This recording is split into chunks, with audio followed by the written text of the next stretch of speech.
Some of you know me, most of you know me, some of you don't. I'm here tonight to talk about alcohol and drug addiction. My name is Jason, I'm an alcoholic, 36 years old. Alcoholism and addiction is a disease. This is my first time ever doing anything like this, so if I stuttered and look like I'm nervous, that's because I'm nervous. So, my first experience with alcohol was when I was 15. A friend came over with a mason jar full of lime vodka. And we both drank about half of it and got really drunk. And the feeling was amazing. I loved it. And but I didn't keep drinking after that. I was very shy in high school. I didn't talk to anybody really. I didn't know how to talk to girls. I didn't really know how to talk to anybody. And then I found out, these girls started to think I was cute and they liked me, and I had no idea what to say to them, how to act, and all these people were going to parties, so I started going to parties and started drinking, and it gave me this confidence, and I could talk to people. And it made me feel great. It was like a crutch, using alcohol. And I felt like I fit in, and it gave me confidence. And that's when I just felt like I really, really liked this drug. It did a lot for me. It was like the best thing for me at that time, I thought. And within the first year, I started to get into a lot of trouble. Minor consumptions, contributing to minors, possession of marijuana. It just led to trouble pretty much right away. And it wasn't a good thing. It started out bad. And like I said, from then on, alcohol was my crutch. I felt like I had to have it to have fun anywhere I went, to feel like I fit in. If alcohol wasn't at a place that I was going to, I didn't even want to go there. I felt like I had to have it all the time. And moving on.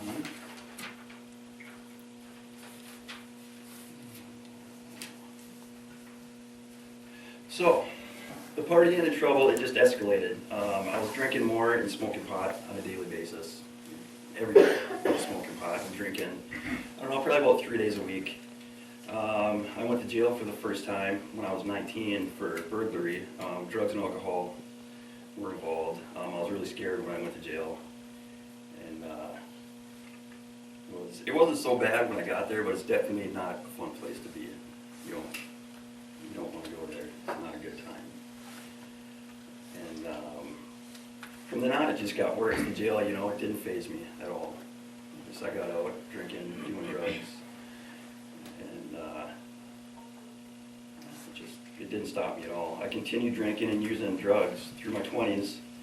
It just got worse, progressed, drinking more, drinking hard alcohol. And then when I was 22, I used meth, and I was instantly addicted. I loved it. It made me feel amazing. And it was really bad. I did anything to get it. I robbed cabins, stole from stores, stole from my dad, stole from people around me that cared about me. But I didn't care. I just wanted the drug. And it just was a very powerful thing for me, because I couldn't stop doing it. And I only used meth on a regular basis for about a year, because after that year, I looked horrible. I weighed about 215 pounds, and I was down to 150 pounds. I was just really skinny, my eyes were sunken in, I looked horrible. Being up for like a week at a time, hallucinating, not eating hardly anything, not drinking anything. I was really sick, and for some reason, I was able to kick that drug, which is a very good thing. But I continued to use alcohol and pot and everything else. And the drinking it progressed just more and more. I would black out every time I would drink. I would drink, hard liquor, vodka, whiskey, whatever. And I would forget pretty much the whole night when I drank. Wouldn't remember anything. Just totally blacked out. Everyone had to tell me what I did the next day. That's not a very good feeling when you can't remember anything. It just led to more jail time, more thefts, probation violations, you know, my life was really a mess at this time. I don't know, it was probably in my mid-20s, and, you know, all I wanted to do was party and get drunk and get high. At 25, I got my first felony charges. I drank a liter of tequila in a six-pack, or thereabouts, in about, I don't know, 8 hours maybe. You know, I drank, you know, all that liquor. It's quite a bit of liquor in 6 or 8 hours. January 30th of 2003. And I was broke at the time. I was living with my dad, you know, and he was broke, and he said, you know, if I don't start paying the bills, then I have to get out of the house. And my friend worked at this lumber yard, and he said that there was a safe inside the store that had about $2,000 in there. So about halfway through this bottle, he's telling me this story, you know, about, yeah, there's $2,000 in there, you know, it's usually open. So after I finished this bottle and the beer, I went up there, and I had to crawl underneath the fence to get into the lumber yard. And I got to the front door, and I broke in, and I'm looking for the safe. I couldn't find the safe anywhere. Couldn't find the safe. I found a break room where they went and took their breaks and ate and whatever, and I opened the fridge, and there was a case of beer in there, so I opened the case of beer, and I drank probably about another six-pack. There's some food in there. I made myself some sandwiches and watched some TV in the break room. And then I walked back out into the store, and I couldn't find the safe, so I stole a bunch of power tools, threw them in a lumber delivery truck. And the keys were in it. I started it up, and like I said, I had to crawl underneath the gate to get in to this place. So I started it up, and I crashed right through the gate. And the gate stuck on the front of the truck. It ended up in my front yard somehow. I don't remember. Drove the truck around. And this was like at 3 in the morning, you know, and you're not out delivering lumber at 3 in the morning. So the cops, you know, caught on to it. They pulled me over. I tried to run, and they tackled me and brought me to jail. So that was my first felony charges. You know, I got a felony burglary, felony theft, criminal damage to property, and also I got a DUI. And so that was scary. I thought I was going to prison. They let me go to treatment. So I did go to treatment for 30 days, and I didn't take it seriously. I just felt like I wanted to get out and use more. And I did. Just kept drinking, using drugs. And, continued legal problems. You know, I got 3 more DUIs. I got more felony charges. I stole another truck, another burglary, you know, and I was drunk every time. Every time I got into any legal trouble, I was drunk. Very drunk. Or on drugs. You know? But alcohol was always involved. And these things I was doing, I would never do these things if I was sober. It totally changes you when you're an alcoholic and you drink that much. It's like Dr. Jekyll and Mr. Hyde, you know, 2 different people. You know, pretty nice, easygoing guy, easy to get along with. But when I drink, I'm a totally different person, and I'll steal from the people that care about me the most. Stole from my dad. I stole money out of my nephew's piggy bank once to get a bottle of liquor. And that's just how bad the disease is. It's a serious thing. And on average, I've heard that 1 in 10 people will turn out to be an alcoholic or an addict. So there's a good chance someone in here, it could happen to someone in here. And if it does, or if you think you are now, I recommend you get help as soon as you can if you think you are. I hope none of you are, because it's not fun to live a life like I have. It's not fun at all. I've lost so many things. I have 2 children. I have a 2-year-old son and a 1-year-old daughter, and I don't even really know my daughter because of my drinking and using. I've spent very little time with her. She doesn't even know who I am, and it's really hard. And also my son, he knows who I am. He thinks I'm on a fishing trip right now. I'm in jail right now. Some of you probably know that. Some of you may not. My dad tells him I'm fishing, and it's really hard. I miss him so much. I haven't seen him since October. So he keeps asking my dad when he's coming to Daddy's house. you can't, and it's a really hard thing to deal with. And I've lost a lot of relationships because of my drinking. The women just said, "The heck with you, I can't deal with this crap," you know. And I don't blame them for what I put them through. And I really don't. So, it's a hard thing to watch somebody that's an alcoholic. My mom was an alcoholic, and growing up with her, she was abusive, verbally, physically. I would go and find bottles of vodka and dump them out, and she would hit me, and I told myself I would never grow up like her, and I did, a lot like her. But it didn't stop me. I knew I could see it, you know, what I was doing to myself, but it didn't matter because I wasn't ready to quit. And, I lost a lot of jobs. I lost a lot of freedom. And altogether, I've been incarcerated for about 4 years of my life. Different jails. Been to prison once. Prison's no fun. It's locked down most of the time, 23 hours a day. Hundreds of people around you yelling, screaming stuff. It's not very fun. It's not a place you want to go.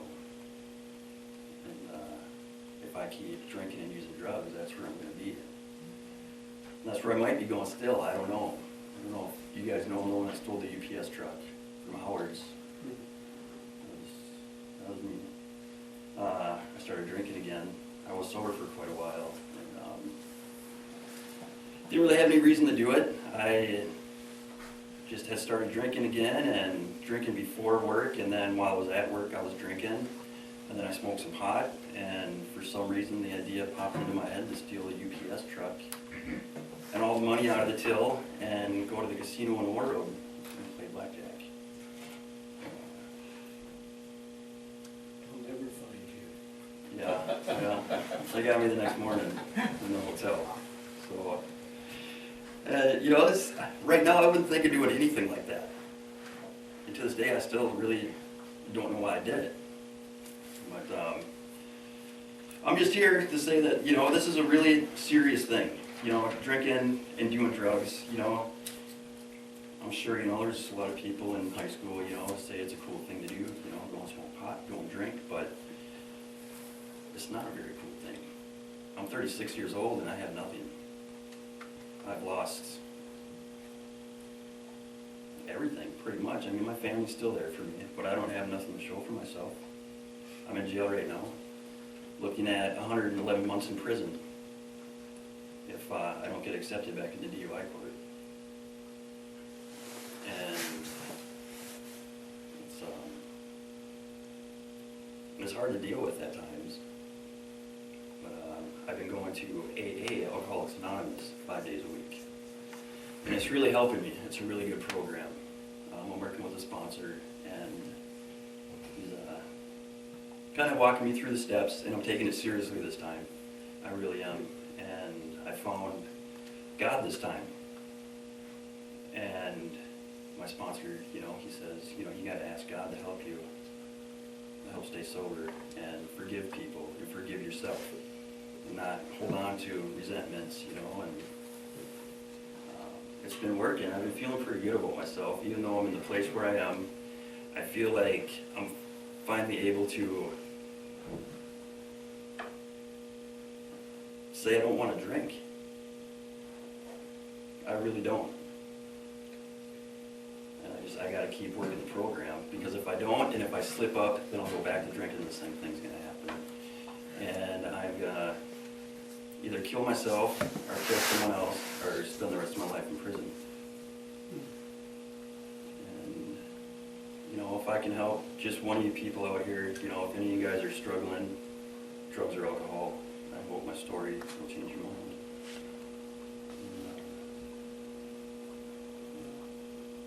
I guess that's what all I have to say. Thank you guys for listening. And if you have any questions.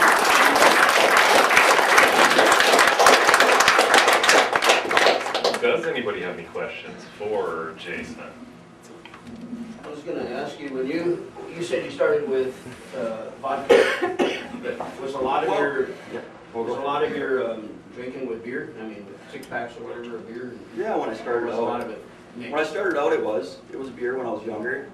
But when I got older, maybe like 22, 23, then I started drinking hard liquor a lot, and drink to where I would pass out and then get up and do it all over again.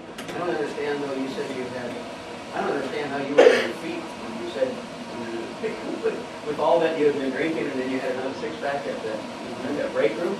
You know? I'm like, how in the world were you, how come you didn't pass out? I mean, that's crazy. I don't know. I wish I would have. I wish I would have. But it's Wow. just, it progresses, you know, you drink, you build up a tolerance, and, you know, like blowing 0.36, you know, I guess, like at a 0.45, you're supposed to be dead. You're supposed to be up on poisoning yourself, yeah? Yeah. Wow. Any other questions? You said you didn't remember what happened when you black out. Yeah. Well, you remember all the bad stuff you did. What about the good? The good stuff? I've had some periods of sobriety, not very long, but yeah, I guess I didn't look up bad stuff in there. Well, like there, you know, I was able to hold jobs and for a small period of time, you know, but then I started drinking. And like, it's hard to think of all the good stuff that actually was so much bad. You said your mom was not college. Did you take care of her? Not really. I had moved away with my dad when I was 10, so I wasn't, you know, I didn't really take care of her, I guess. I mean, I tried to by taking her out with me. It is hard. Something I did leave something out about my mom. Something that bothers me a lot. When I was 10, she had a brain injury, and she had suffered brain damage. So I never really knew my mom, except, you know, as the alcoholic, and then she had the brain injury, and then she had brain damage. So that's been hard on me too, you know, and I think about that a lot. And there's some other things that happened to me when I was younger that I didn't share.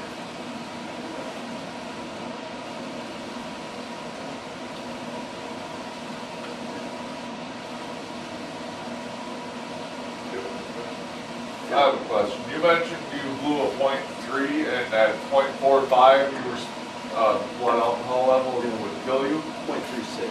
Could you touch base on what that actually means?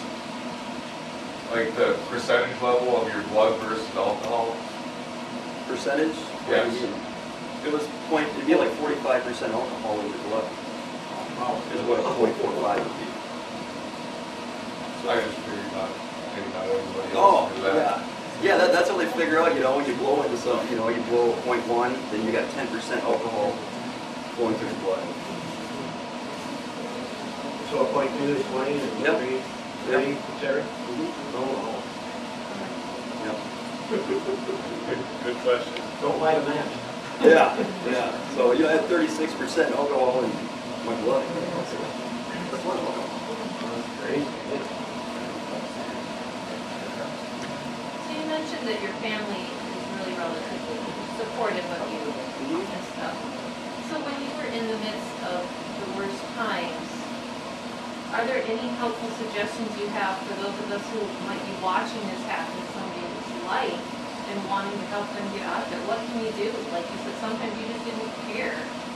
So what can we positively do when we know that there are kids involved in this stuff? What can we do to help them?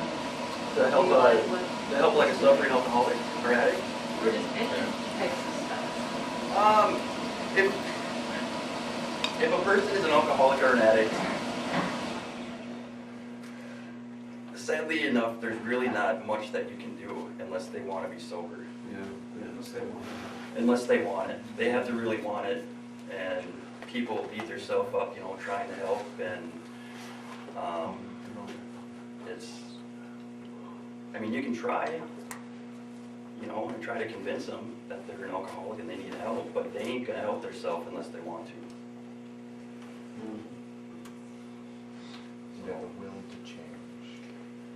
You gotta pat you on the back for coming up here and exposing yourself like you did to us. I Okay. appreciate that.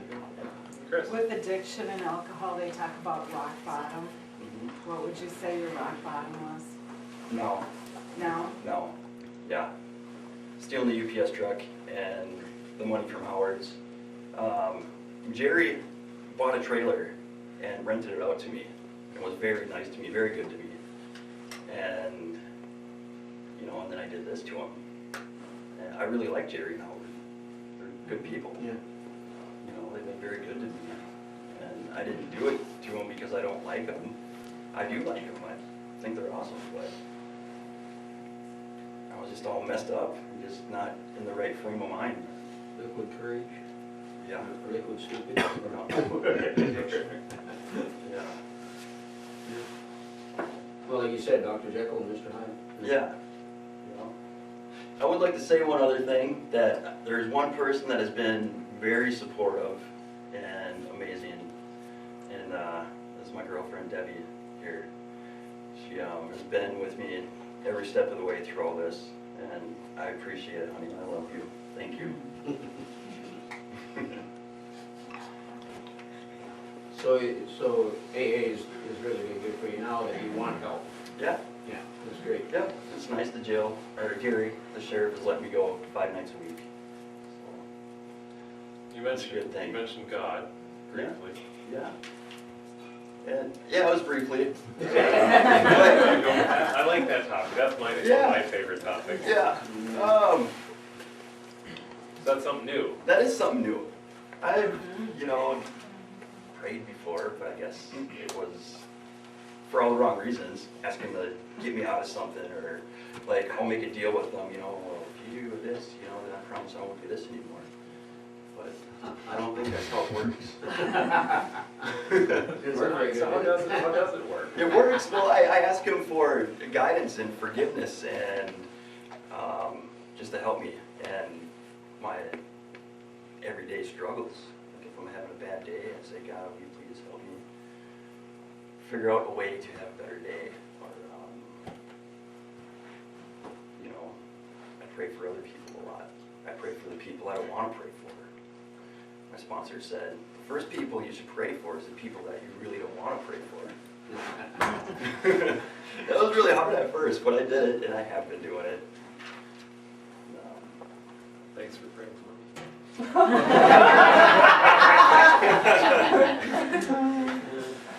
So, and I do feel better. I have been feeling better after praying, and you know, every day I pray in the shower to help me with this speech tonight, because I was just really nervous. Great. Good. You did good. Thank you. Yeah. All right, any other questions? Are we gonna let him sit down? Are we allowed to clap? Sure.